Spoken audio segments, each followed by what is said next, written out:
Hey there, Farmily. It's DIY, and today I'm going to show you how to take a patch of weeds and turn it into a flourishing food forest. Let's go.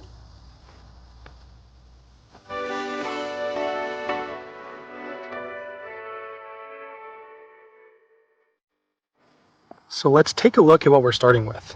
So the first thing you notice here are two distinct banana plants, and despite them looking relatively healthy, they're actually struggling to flourish because of all the weeds that they're having to compete with, especially these shoots. We call these keikis in Hawaii, but these little shoots right here are having to compete with all of the weeds that are growing around the plants. So the first step that I took to convert this patch of weeds into a flourishing food forest was I actually came in here and I hand weeded all the big weeds that I could. I made sure there was no viable seeds on those weeds, and I chopped them all up and I put them into my compost bin. So I actually will use some of those more pervasive weeds, as long as they don't have seeds, to throw into the compost for some organic matter and really bulk up that compost with some of my amenities here for my property. So I hand pulled the weeds. Yesterday I came in with a weed eater. I really knocked those weeds back. So now I'm actually going to use a free resource to use as a weed barrier on this patch. So let me show you what that free resource is. Here is that free resource that I mentioned. It is cardboard. So I will actually use this cardboard as a weed suppression layer. The reason why I like cardboard is because after you clean it from plastic and tape, it is completely biodegradable. You can put it on top of the weeds to suppress the weeds, and then with moisture and time, it will break down and it will biodegrade into the soil. All right, we've got our cardboard. Now we're gonna start to work it into the system. One thing you'll notice is that I'm not actually going to put cardboard directly around the base of the bananas. I'm actually gonna do some chop and drop to create an organic source of fertilizer for those bananas, and I will not need to use this cardboard to suppress those weeds. Let's go.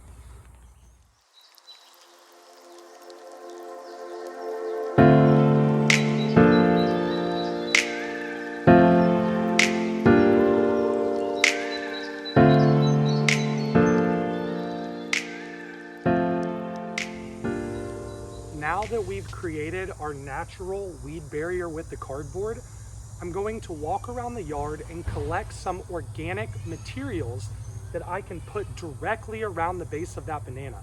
That will act as a weed layer, but it will also decompose to feed the banana, and it will help decompose quicker than the cardboard. That's important because bananas are heavy feeders and they want constant hydration and constant nutrients to their root system. So let's walk around the yard and find some natural materials that we could use to chop and drop and add directly to our banana food forest system.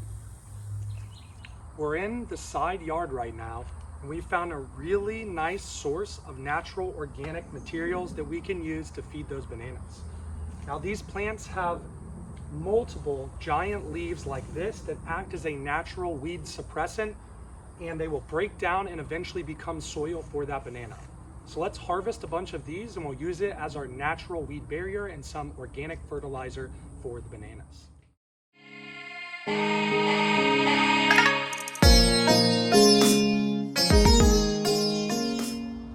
My favorite tool to use to harvest these leaves is a good old-fashioned steak knife. You can also use a machete if you have that on hand, or a pair of pruners, or a pair of loppers. Whatever tool you have available, it's very easy to harvest these leaves. Now we want to be mindful when we're harvesting these leaves. We prefer the older leaves, the bottom leaves, leaves that already have some yellow tint to them. We want to make sure we don't over harvest on these plants so that we don't compromise their growth rate. So now that we've collected these lush leafy greens, let's bring them over to the bananas to create a weed barrier and to give some nourishment to the roots of that banana system.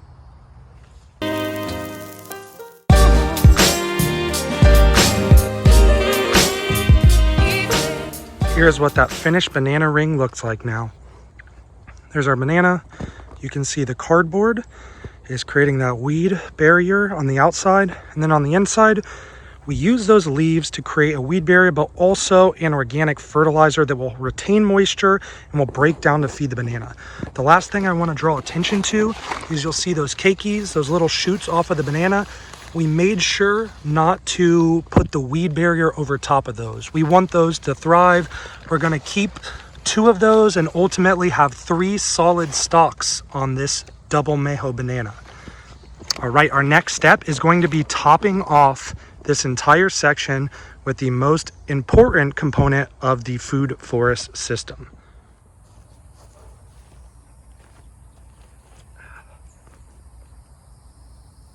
And of course, the most important part of a food forest system is hardwood mulch. The reason why hardwood mulch is so important is because it does a number of things for your food forest. Number 1, it protects the soil from the harsh sun. Number 2, it keeps that moisture in. Number 3, it does exactly what we've been talking about this whole time. It blocks those weeds from competing with the root system of the plant you want to thrive. And number 4, it adds those healthy microbes to the soil.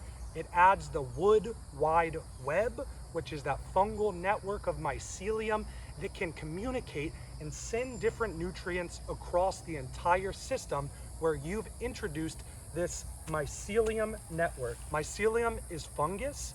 It's actually a good type of mushroom fungal body that you want in your system because it can outcompete other dysbiotic microbes. And like we said, it also actually feeds your plants. So let's add this hardwood mulch to our food forest system.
Alright, now that we've fully mulched our food forest system, there's one last step that we need to take to complete this area.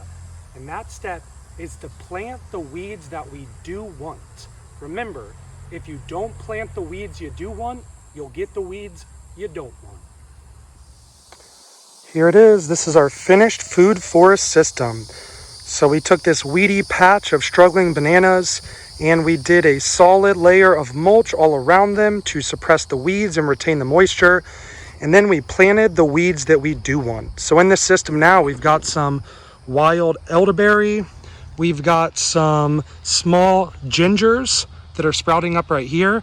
We've got some cranberry hibiscus. We've got sweet potato slips planted in the back. We've got longevity spinach, a nice delicious perennial here. We've got our bananas that have the moisture retention and that organic matter around them now to feed them. We've got our chaya tree spinach right here. We've got some aloe veras that we've introduced to the system. And we've even got some pineapple slips right here. So there it is. That's how you take a struggling patch of weeds and turn it into a flourishing food forest system.